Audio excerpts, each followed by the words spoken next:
Good evening. So arc of circle मध्ये आपण आलेलो आहे आणि आर्क ऑफ सर्कल मध्ये आपण काही गोष्टींवरती चर्चा केली. प्राथमिक स्वरूपावरती चर्चा झालेली आहे आपली. त्याच्यामध्ये कोणकोणते मुद्दे आले आणि कोणकोणत्या गोष्टी आपण पाहिल्या ते आपण थोडेसे रिवाइज करूया आणि मग नेक्स्ट मुद्दा आपला कोणता आहे तो बघूया. प्रथम आपलं पाहिलं आपण की जो आर्क असतो तो आर्क कसा तयार होतो, तर तो एक सर्कलचा पार्ट असतो जो डिवाइड होतो बाय अ सेकंड. एक सेकंड जर तुम्ही ड्रॉ करत असाल जी की दोन वेगळ्या वेगळ्या पॉइंट मध्ये सर्कलला इंटरसेक्ट करून जात असते, तर ती काय करते, त्या सर्कलचे दोन भाग करते. तर त्या एका भागाला आपण आर्क आणि दुसऱ्याही भागाला आर्कच म्हणतो. तर हे झालं त्याचं डेफिनेशन. पण त्या आर्कला आपण ज्यावेळी मेजर करणार आहे म्हणजे मोजणार आहे त्यावेळी आपल्याला सेंट्रल अँगलची गरज लागते. सेंट्रल अँगल म्हणजे काय मग? तर सेंट्रल अँगल म्हणजे असा अँगल असतो ज्याचा vertex centre of the circle असतो. व्हर्टेक्स म्हणजे जिथं कोण होतोय त्याला आपण व्हर्टेक्स असं म्हणतो. तर तो सेंटर ऑफ द सर्कल असतो आणि त्याच्या ज्या बाजू असतात त्या बाजू त्या आर्कच्या एंड पॉइंट मधून गेलेले असतात. एंड पॉइंट म्हणजे ज्या पॉइंट्सना जोडून किंवा ज्या पॉइंट्सच्या मध्ये आणि ते दोन पॉइंट्स आपल्याला आर्क देत आहेत ते एंड पॉइंट्स. हे पाहिलं आपण. त्यानंतर मग आपल्याला समजलं की त्याच्यामध्ये जो एक आर्क असतो तो मेजर असतो आणि एक मायनर असतो. तर मेजर आणि मायनर ओळखण्यासाठी आपल्याला त्या आर्क मध्ये जर सेंटर समाविष्ट होत असेल, जर मी सेकंड जर काढली त्या आर्क मधून जाणारी आणि जर मी पाहिलं की सेकंड जी जाते आणि जो आर्क आहे त्याच्यामध्ये सर सेंटर येत असेल तर मी त्याला म्हणू शकतो की तो मेजर आर्क आहे. आणि जर येत नसेल म्हणजे बाहेर राहत असेल सेंटर तर तो मायनर आर्क असणार आहे. हे आपण पाहिलं. Measure of a semi circle 180 असतो आणि measure of a full circle 360 असतो. हे सुद्धा एक्स्ट्रा इन्फॉर्मेशन आपल्याला मिळाली.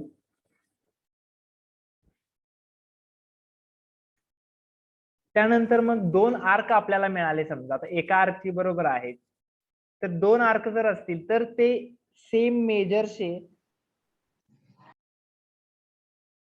कधी असतील, सॉरी कॉन्ग्रंट कधी असतील, जर ते सेम मेजरचे असतील तर. म्हणजे त्यांनी केलेला सेंट्रल अँगल जर सेम असेल तर ते अँगल ते आर्क कॉन्ग्रंट असतात, provided that radius is same. Radius same असायला हवी. जर एका सर्कल मध्ये आपल्याला दोन आर्क कॉन्ग्रंट असतील असं म्हणत असेल किंवा आहेत असं दाखवायचं असेल तर आपल्याला त्यांचे सेंट्रल अँगल फक्त बघावे लागतील. एकच सर्कल असेल तर फक्त सेंट्रल अँगलने आपण बोलू शकतो, कारण एका सर्कल मध्ये रेडियसेस सेम असणार आहे, रेडायस सेम असणार आहे. बट जर सर्कल वेगळा असेल तर आपल्याला रेडाय चेक करावी लागेल, तरच आपण सेंट्रल अँगल बघून फायदा आहे. सेंट्रल अँगल तर इन एनी केस आपल्याला हवाच आहे, त्याचबरोबर रेडियस सुद्धा इक्वल असावी लागते त्या दोन आर्कना कॉन्ग्रंट होण्यासाठी.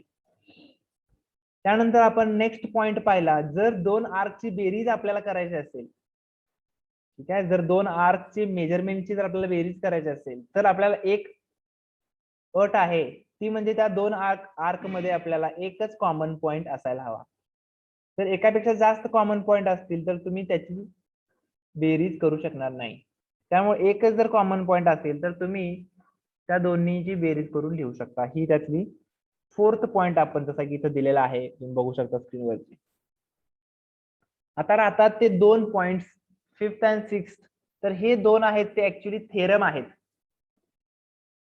तर ते थेरम काय आहेत हे समजून घेऊया आणि मग ते थेरम प्रूव्ह करूया. थेरम आपल्याला असा सांगतोय, पहिला थेरम जो आहे बघा, तो थेरमच आता मी तुम्हाला डायरेक्टली इथं दाखवतो.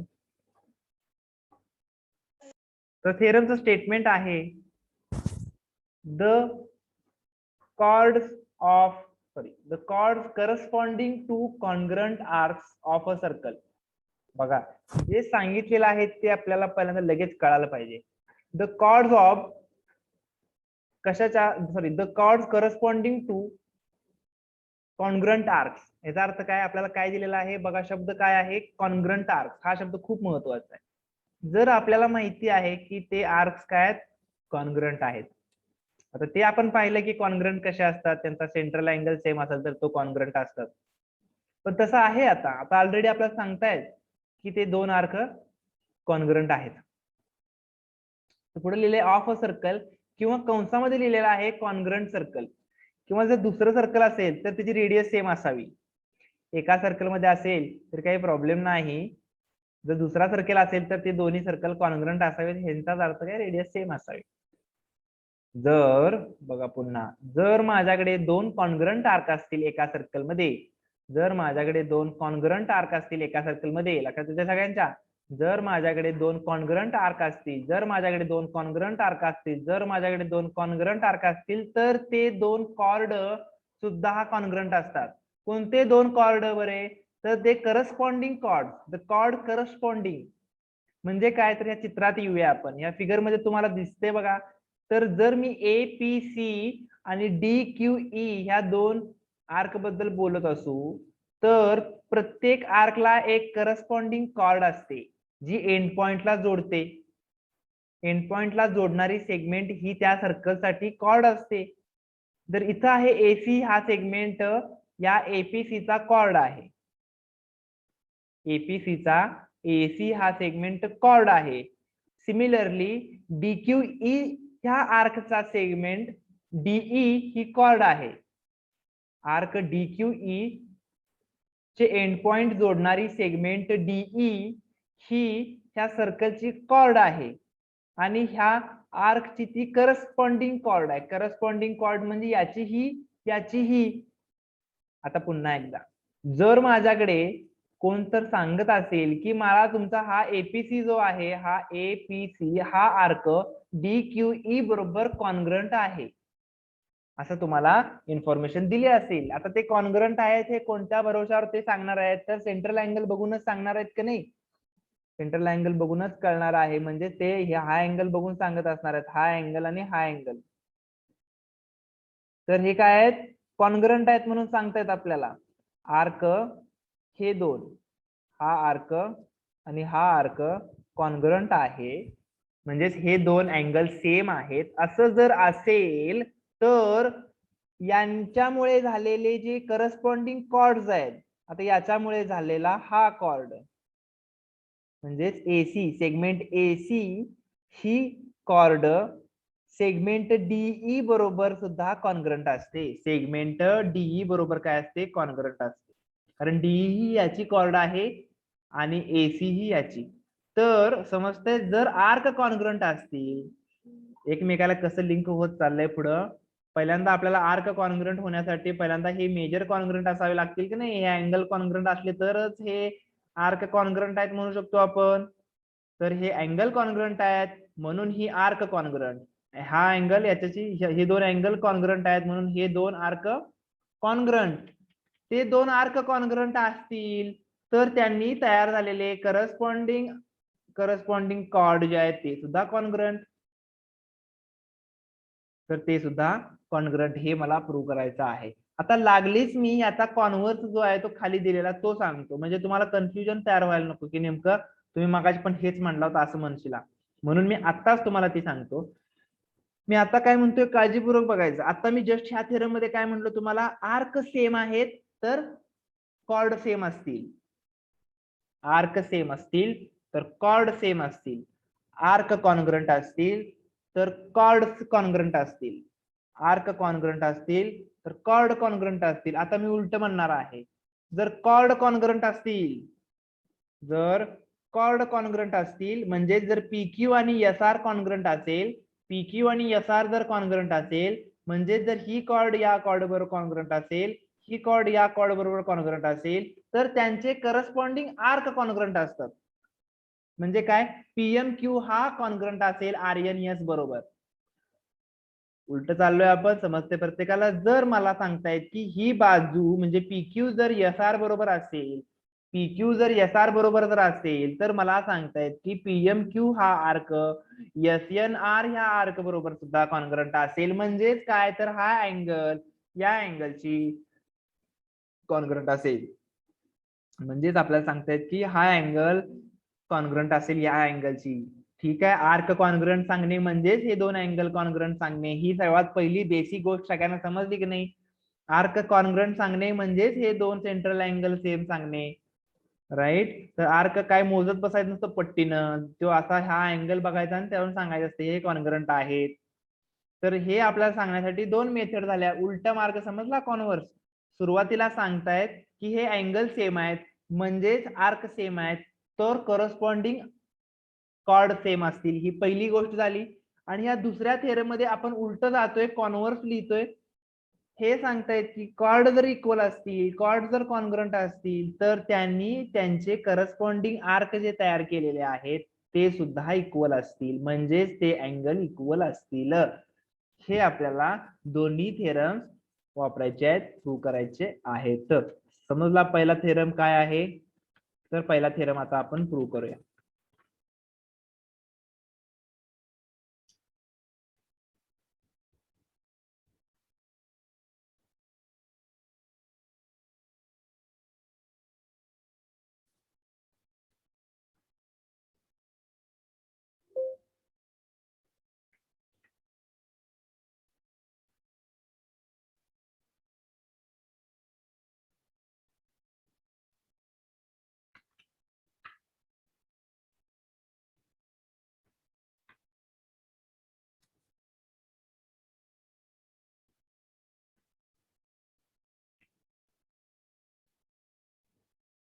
ठीक आहे, तर हा झाला आपला थेरम. तर आता आपण तो प्रूव्ह करायचा. समजला थेरमचं स्टेटमेंट काय आहे, समजलं. आता ते प्रूव्ह कसं करायचंय ते बघूया. प्रूफ एकदम सोपं आहे, काही या प्रूफ मध्ये अवघड नाही. छोटे छोटे प्रूफ्स आहेत, दोन्हीचे दोन्ही सोपे प्रूफ्स आहेत. बघा,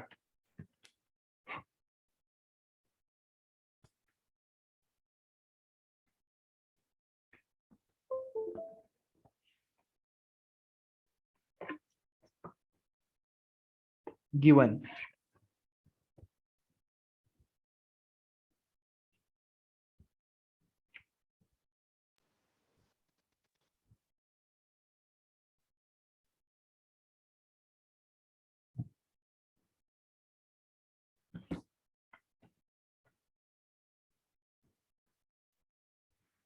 तर सेंटर जो आहे तो सांगूया पहिल्यांदा. B is the centre of circle. Point B is the centre of circle.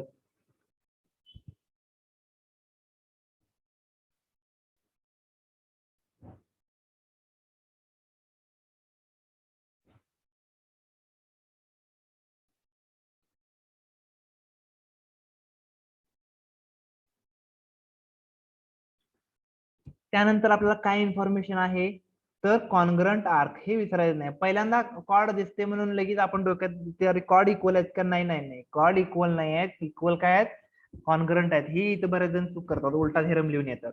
इथं बघायचं काय आहे, कॉन्ग्रंट कॉन्ग्रंट आर्क्स आहेत.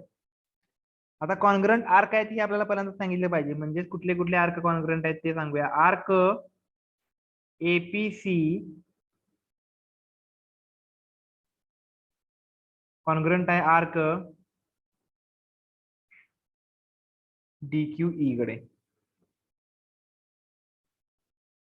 जर आर्क कॉन्ग्रंट असतील तर त्याचे करस्पॉन्डिंग कॉर्ड कॉन्ग्रंट असणार आहेत. म्हणजे करस्पॉन्डिंग कॉर्ड कोणते आहेत, तर पहिली कॉर्ड एसी, कॉर्ड एसी लिहा किंवा सेगमेंट एसी लिहा. Cord D proof.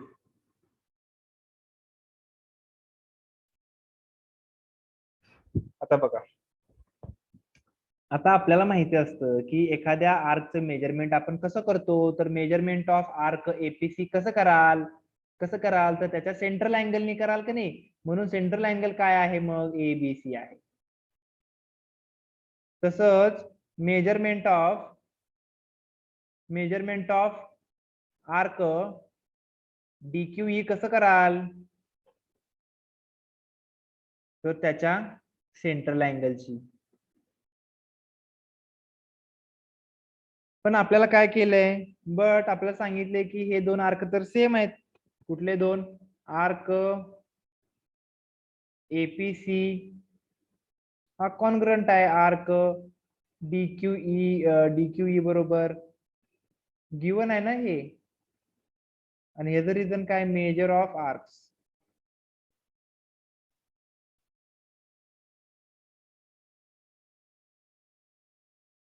गिवन आहे म्हणून मग मी सांगू शकतो की ते अँगल सेम आहेत. अँगल एबीसी जो आहे तो कॉन्ग्रंट असेल, किंवा मेजर लिहिल्यानंतर कॉन्ग्रंट नसते लिहायचं. मेजर लिहिल्यानंतर तुम्ही कॉन्ग्रंट नाही लिहायचं, इज इक्वल टू लिहायचं. एबीसी बरोबर डीबीई. तुम्ही कॉन्ग्रंट लिहू शकता किंवा आयचं ठेवलं तरी चालतंय, किंवा हे न लिहिता तुम्ही डायरेक्टली कॉन्ग्रंट लिहिला तरी सुद्धा बरोबर आहे. AB is congruent. हे झालं, आपल्याला फर्स्ट इन्फॉर्मेशन मिळाली. एवढीच बेसिक इन्फॉर्मेशन मिळाली की आपल्याला नुसती एपीसी जो आहे तो मोजला जातो मुळात बी कडून. त्यामुळे हे जर कॉन्ग्रंट म्हणत असतील, तुम्ही दोघं जर कॉन्ग्रंट आहे म्हणता, तर हे दोघं काय असतील? पण कॉन्ग्रंट असतील. हे दोघं सुद्धा कॉन्ग्रंट असतील. हे बेसिक आहे. ठीक आहे. आता येतोय आपल्याकडे मूळ विषय. सर बोला. इथं एबीसी पाहिजे. येस, एबीसी पाहिजे, राईट. इथं डीबीई. तर आता आपल्याला प्रूव्ह जे करायचं आहे, म्हणजे एसी प्रूव्ह करायचं आहे की नाही आपल्याला, एसी आणि डीई कॉन्ग्रंट आहे प्रूव्ह करायचं आहे. एसी आणि डीई कॉन्ग्रंट आहे. मग एसी आणि डी कोणत्या त्रिकोणाच्या बाजू आहे? ते दोन त्रिकोण आपल्याला घेतले पाहिजेत. तर in triangle ABC and triangle BDE, segment AB जरा बघा, बघू आता काळजीपूर्वक बघायचं. सेगमेंट AB जो मी कॉन्ग्रंट लिहितो सेगमेंट BD बरोबर, लिहू शकतो का हो? लिहू शकतो. कारण काय आहेत ते? रेडाय आहेत. तसंच अजून एक रेडियस आहे सेगमेंट BC, लिहू शकतो का मी कॉन्ग्रंट सेगमेंट BE बरोबर? तर हो, लिहू शकता. कारण तो सुद्धा काय आहे? रेडायत आहे. तर हे दोन्हींचं रिझन काय आहे? रेडाय ऑफ सेम सर्कल, एकाच सर्कलच्या त्या काय आहेत? रेडायज आहेत.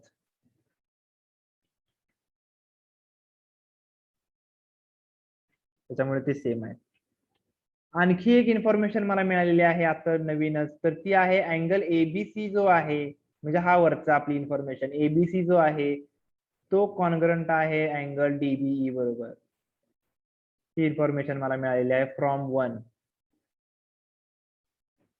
म्हणून मी आता एक ट्रायंगल लिहितो, एबीसी लिहितो. दुसरा ट्रायंगल कॉन्ग्रंट लिहिताना विचार करतो कसं लिहिला पाहिजे. तर अँगलला अँगल येऊ दे, पहिल्यांदा बी ला बी, बी ला बी आला. एबी ला काय आली पाहिजे? बीडी आली पाहिजे. एबी ला बीडी येऊ दे, एबी ला बीडी म्हणजे इथे डी. हा बोला. सेग बीसी कॉन्ग्रंट सेग बीडी पण येऊ शकते ना? हो, येऊ शकते. बरोबर बोलला. हा प्रश्न तुम्हाला यायलाच हवा होता.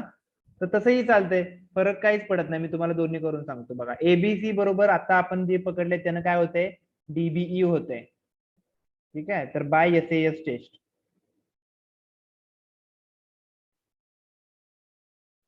बघा, काही लोक काय म्हणतील की सर तुम्ही एबी बरोबर बीडी घेतलंय. मी काय करतो एबी बरोबर बीडी घेतल्या ना तुम्ही, एबी बरोबर मी बीई घेतो. बघा, एबी बरोबर बीई घेतो मी. ओके, घ्या. किंवा मग मात्र बीसी बरोबर काय घेणार? मग ती बीईच घेणार नाही. बीई जरी इक्वल असली तरी सुद्धा बीई घ्यायची नाही, जी राहिली ती घ्यायला लागेल का नाही, म्हणजे बीडी. एका बाजूला एकच घ्यायची. तर एबी ला समजा मी बीडी घेण्याऐवजी बीई घेतली, चालते. मग बीसी ला बीई घेण्याऐवजी बीडी घ्या. आणि अँगल आपला बी ला बी आहेच. तर बघा, मी आता लिहितो. आता काय लिहितो? करस्पॉन्डन्स लिहितो. करस्पॉन्डन्स पहिल्याचा समजा एबीसी ठेवायचा आहे मला, तर दुसऱ्याचा करस्पॉन्डन्स काय येतोय?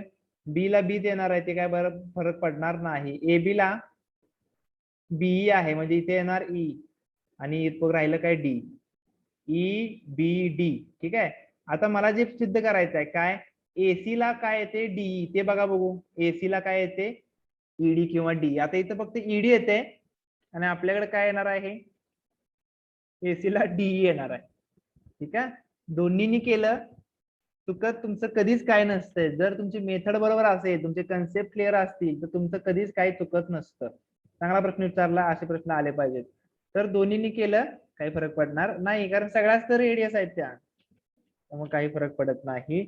त्याच्यामुळे आपण लिहू शकतो राहिलेली बाजू जी एसी आणि डीई आहे ते काय असतील, सेम असतील. तर मी लिहितो सेगमेंट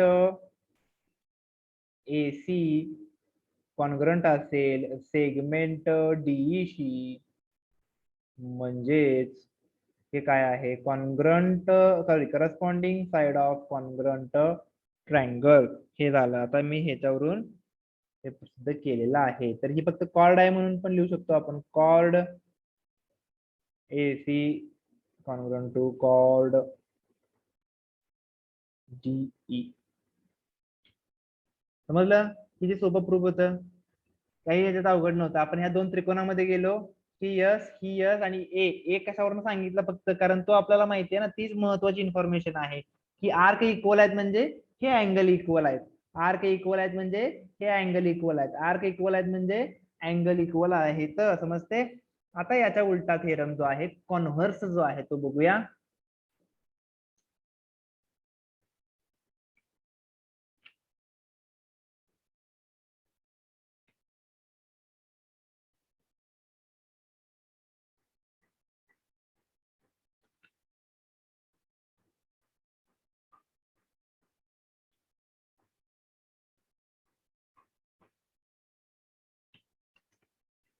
तर कॉर्नर्स मध्ये सांगतायत की जर आता कॉर्ड कॉन्ग्रंट असतील, आता जसं आपण इथे शेवटी काय प्रूव्ह केलं, कॉर्ड कॉन्ग्रंट आहेत. तर इथं आता आपल्याला ऑलरेडी सांगितलंय की कॉर्ड तुमचे कॉन्ग्रंट आहेत. जर तुम्हाला असं सांगितलं की कॉर्ड तुमचे ऑलरेडी कॉन्ग्रंट आहेत, तर तुम्ही काय कराल, तर तुम्ही प्रूव्ह कराल की मग तुमचे आर्क कॉन्ग्रंट आहेत. तर आर्क कॉन्ग्रंट आहेत हे तुम्हाला प्रूव्ह करायचं आहे. आता इथं विषय काय येतोय, जर तुम्हाला आर्क कॉन्ग्रंट आहेत हे प्रूव्ह करायचं असेल, तर तुम्हाला काय प्रूव्ह केलं पाहिजे त्याच्या अगोदर, तर सेंट्रल अँगल कॉन्ग्रंट आहे हे प्रूव्ह केलं पाहिजे. सुरुवातीला तुम्हाला काय सांगितलं पाहिजे, जर हे सेंट्रल अँगल सेम झाले, आता कॉर्ड कॉन्ग्रंट आहे म्हणून आपल्याला माहिती आहे यावेळी, म्हणजे हे दोन सेम आहेत ऑलरेडी माहिती आहे, उलट चाललंय आता आपण. जर कॉर्ड कॉन्ग्रंट असतील तर आपल्याला हे प्रूव्ह करायचं आहे की हे दोन अँगल सेम आहेत, जेणेकरून काय होईल, हे दोन अँगल सेम असतील तर हा आर्क आणि हा आर्क सेम असेल. घुसते का डोक्यात, का अवघड जाते, सोपा आहे ना खूप, काय अवघड नाहीये याच्यामध्ये, काय शंका असेल तर विचारा. बघा आता आपल्याकडे काय आहे, तर गिवन मध्ये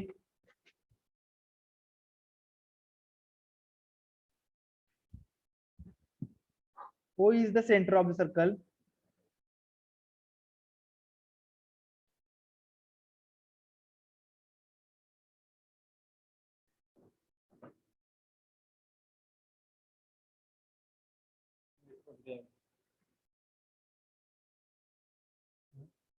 आठवण लागले किती लास्ट पर्यंत किती आहे, कट ऑफ किती आहे.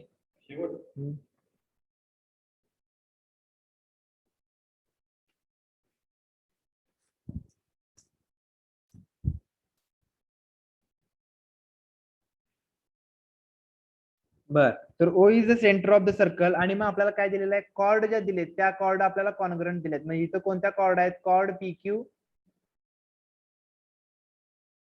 Is congruent with cord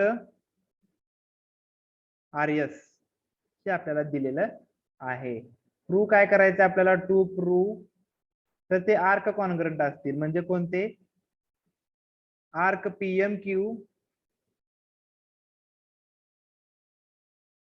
congruent असेल आर्क आर एन एस बरोबर.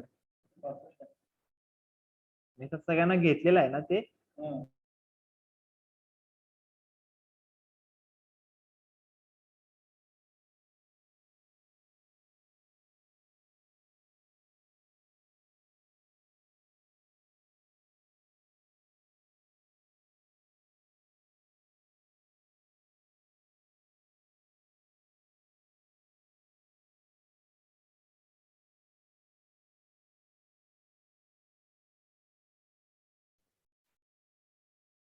ठीक आहे, तर आर्क पीएम क्यू आणि आर्क आर एन एस हे आपल्याला प्रूव्ह करायचं आहे. प्रूफ आता आपल्याला उलट जायचं आहे, मग मी पहिल्यांदा त्रिकोणात सांगतो. त्रिकोण पहिल्यांदा जातो in triangle POQ and triangle ORS.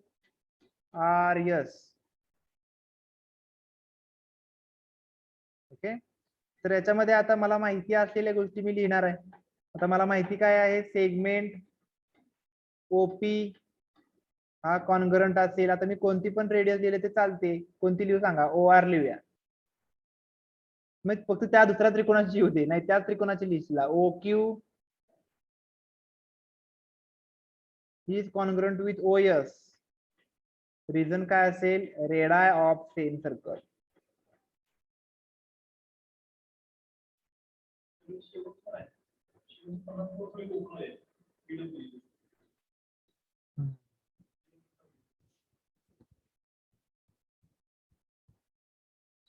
आणि आपल्याला जी दिलेली आहे इन्फॉर्मेशन ती बघूया. कॉर्ड म्हणजे PQ जो आहे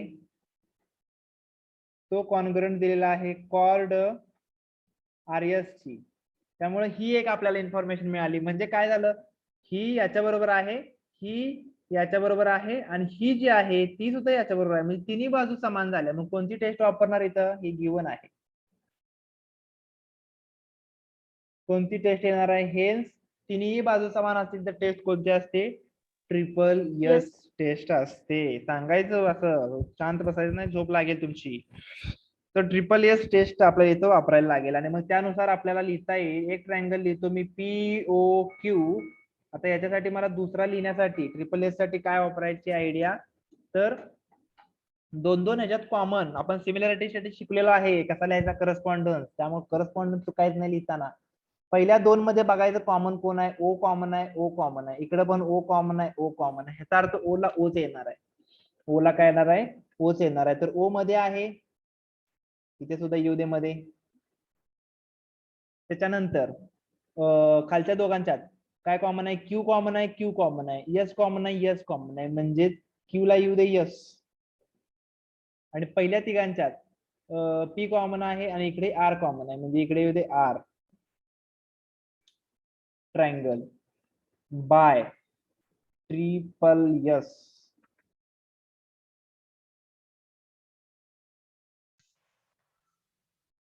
ओके, तर हे झालं ट्रायंगलचं नाव. आता मला जे माहिती नाहीये ते लिहू शकतो. मला आता अँगल लिहायचा आहे, हे आपल्याला समजणं गरजेचं आहे. आपल्याला तिन्ही बाजू किंवा हे दोन अँगलची काही गरज नाही. आपल्याला जो अँगल पाहिजे तो अँगल लिहायचा आहे. कोणता अँगल पाहिजे, O वाला अँगल. ह्यातनं कोणता येतोय, अँगल POQ येतोय की नाही, आणि ह्याच्यातनं कुठला येतोय, अँगल ROS. तर हे काय असणार आहेत, corresponding angle of corresponding angle of congruent triangle असं होतंय बघा.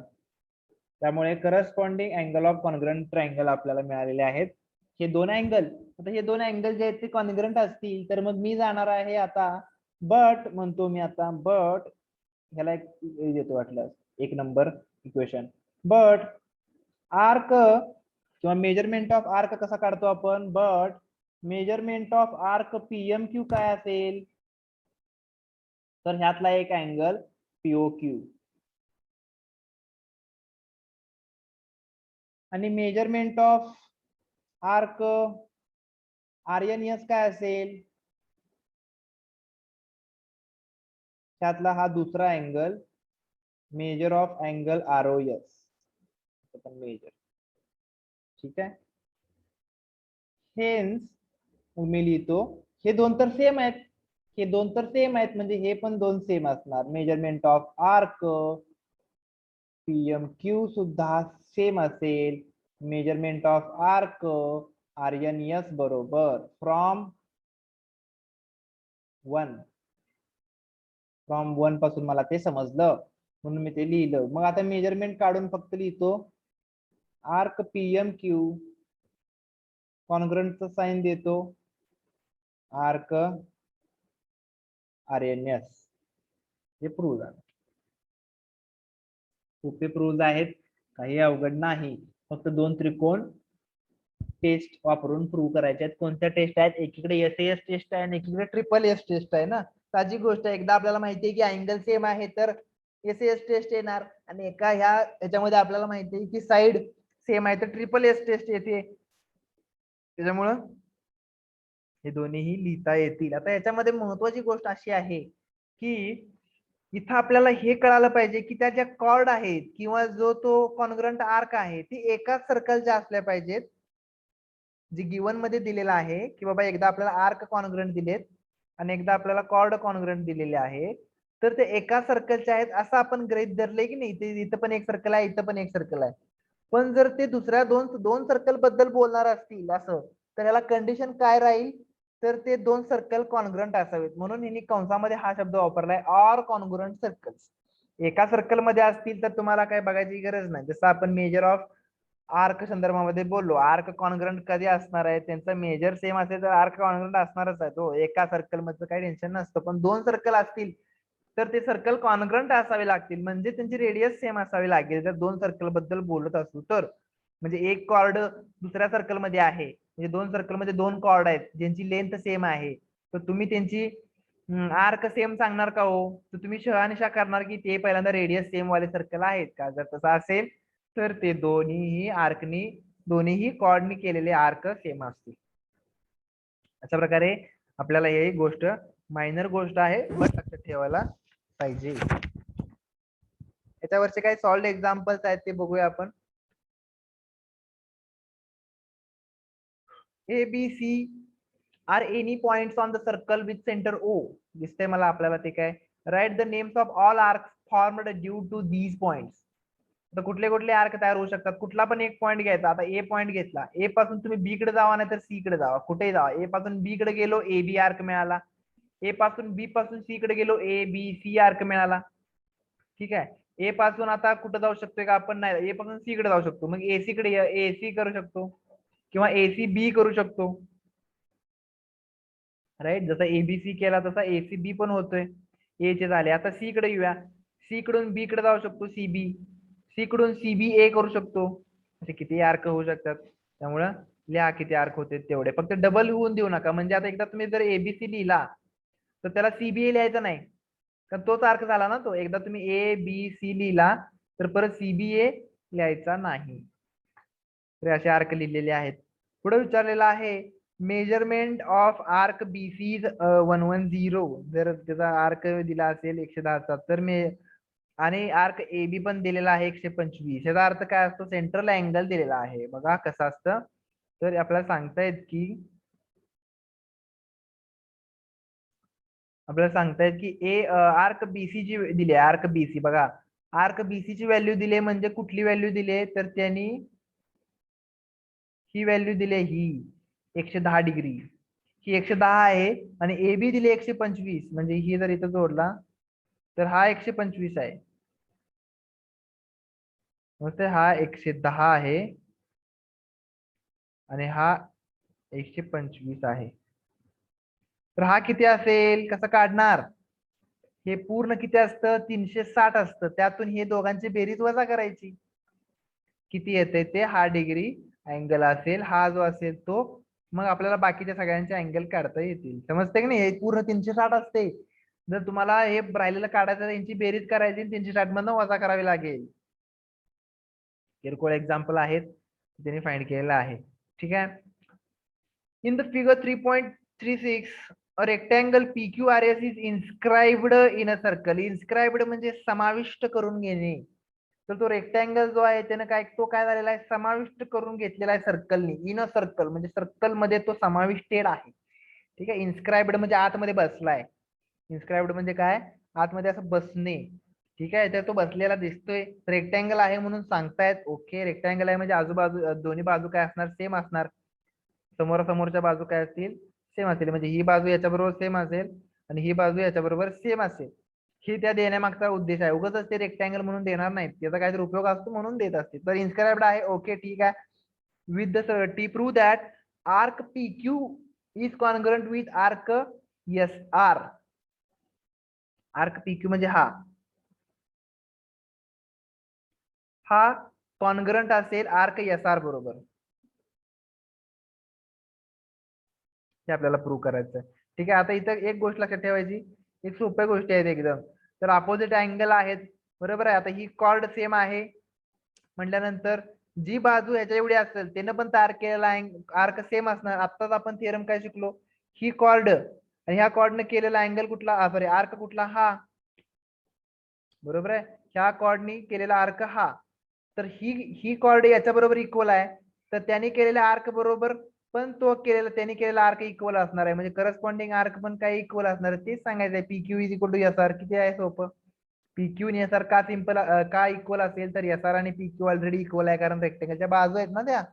तसंच आर्क एस पी क्यू म्हणलेला आहे. आर्क एस पी क्यू म्हणजे हा आर्क पूर्ण इथून इथं, ठीक आहे. आणि दुसरा कुठला arc P Q R, S P Q आणि पी क्यू आर. तर हे आर्क बघा. आता आता ह्या आर्कनी आपल्याला जर त्यांची मेजरमेंट शोधायचं असेल तर आपल्याला काय केलं पाहिजे, तर त्यांची आपल्याला बेरीज केली पाहिजे. एस पी आणि पी क्यू येते त्याच्यामध्ये बघा. एस पी क्यू मध्ये काळजीपूर्वक बघा, एस पासून पी पासून क्यू मध्ये काय येणार आहे, एस पी आणि पी क्यू.